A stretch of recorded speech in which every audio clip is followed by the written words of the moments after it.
Zulaika and my partner Warno Aqilah will present about buy Al-Inah and its practice in Islamic banking. First of all, let me introduce what is buy Al-Inah. The word of buy literally means the exchange of an item with another item, and it is a word opposite to the word al-shira or purchase. However, the word al-bayt is also used to mean al-shira.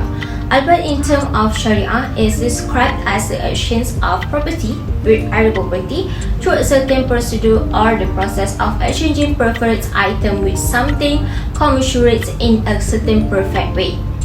Based on these definitions, it can be concluded that al-bayt is a contract for the exchange of property with property through a specific procedure that contains offer and acceptance, that is ijab and qabul, which involve the giving and receiving of ownership and obtaining consent from both parties. While Al-Inah is taken from the word Al-Ain, which means al-naq, which is cash. Buy Al-Inah has been defined in various definitions by Islamic scholars.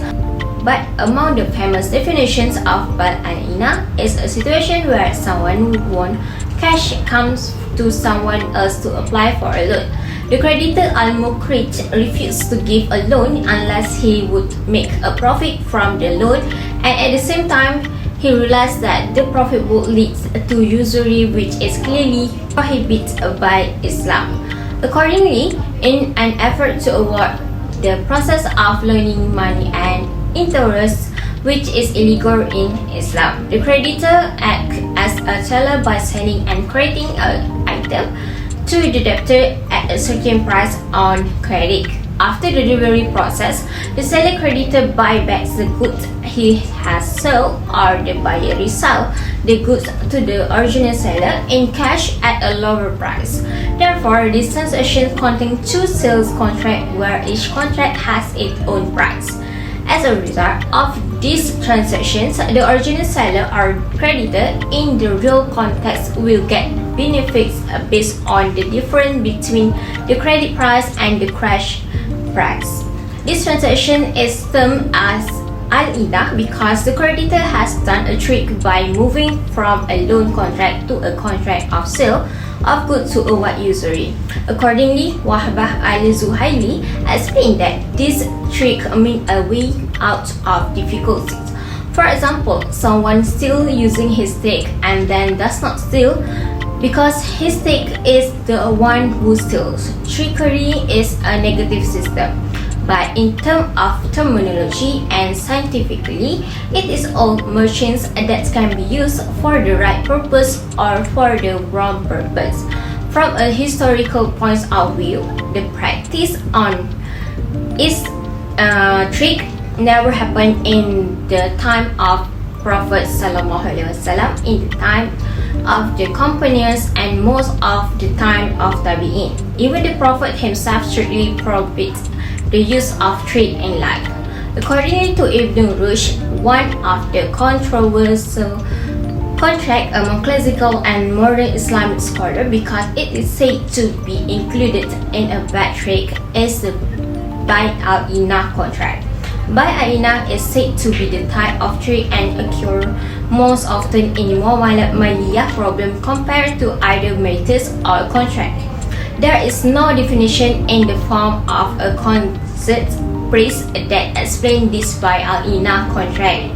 It is defined as a person selling his property at a delayed price and then buying it back in the same event at a different cash price to avoid usury. In future explaining some terms in a field of muamalat, Ibn al-Qayyim explained the relationship between Bay al-Inah, at-tawarrud, and muhalil al-riba. At-tawarrud is a person who buy an item from a seller for a price of 1,000 ringgit on a deferred basis and then resell the item he bought to someone else, not the original seller, for a price of 900 ringgit in cash. Accordingly, he will get the 900 ringgit he wants immediately, and at the same time he remain indebted to the original seller of 1,000 ringgit. The difference with Bay al-Inah is that the goods are resold by the buyer to the original seller. If the goods are sold back to the original seller, it is called by Al-Inah. While if the goods are sold to a third party, it is called At-Tawarruq. So Muhalil al-Riba is understood when the third party will sell the goods to the first seller. This contract resembles Muhalil al-Nikah.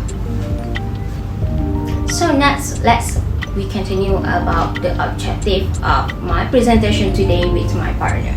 The primary purpose of the study is to provide extensive research on the evolutions of Buy Al-Inah in the Malaysian banking sector.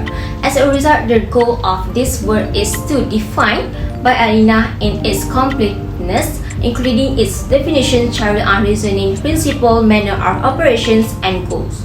Next, to discuss the problem and difficulties that Buy Al-Inah is experiencing in Malaysia. Last but not least, to discuss the method employed by Al-Inah in Malaysia. For the discussion and findings, we found that many Sharia difficulties have developed as a result of the application of the Buy Al-Inah concept to Islamic financial products. However, this chapter will attempt to focus on only difficulty, namely the implementation of the akad sequence. This has always been a stumbling block in Buy Al-Inah based conceptions, and it is a critical issue that must be addressed. The implementation of this issue may result in the voiding of akad contracts, necessitating extreme measures from the bank's Sharia commits. As a result, in order to provide a better understanding of the issue of the sequence of akad, this chapter will concentrate on Islamic personal finance and Islamic house financing products in terms of Sharia implementation and product operation. However, it should be noted that this study will only look at 3 Islamic banks: Islamic Bank, Bank Simpanan Nasional, and Agrobank. An interview session will be held between the researcher and the Sharia officers at such bank in order to collect the necessary data. Before delving deeper into the primary issue, it is important to understand that there is a distinction between Islamic personal financing products and Islamic house financing products based on the Buy Al-Inah idea in terms of akad process execution. The execution of the akad procedures for Islamic personal finance products will be done between the bank and the customer with the execution of the sale and buy contract. Meanwhile, the akad procedure under the Islamic home financing product will be carried out between lawyers acting as wakil or agent for the bank and the consumers. Next, the issue of akad sequence in the notion of Buy Al-Inah may be defined as an incorrect sequence of akad in each sale and buy agreement, wherein the akad process in both agreements is not in various intervals in a proper sequence.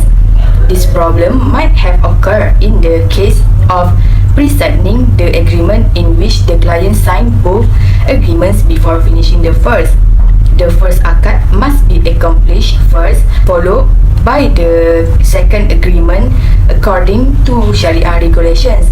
In contemporary industry practice, the first agreement must be signed by both contractual parties, the bank and the clients, as a sign of akad, as well as the ijab and kabul procedure, followed by the second agreement. For example, in the initial agreement for Islamic personal finance, the bank will sign off as the akad of ijab to the customers, and the clients must sign off as the akad of kabul. At this point, the asset is owned by the customers. Following the completion of the first agreement, the second agreement must be made in which clients propose to sell the asset back to the bank.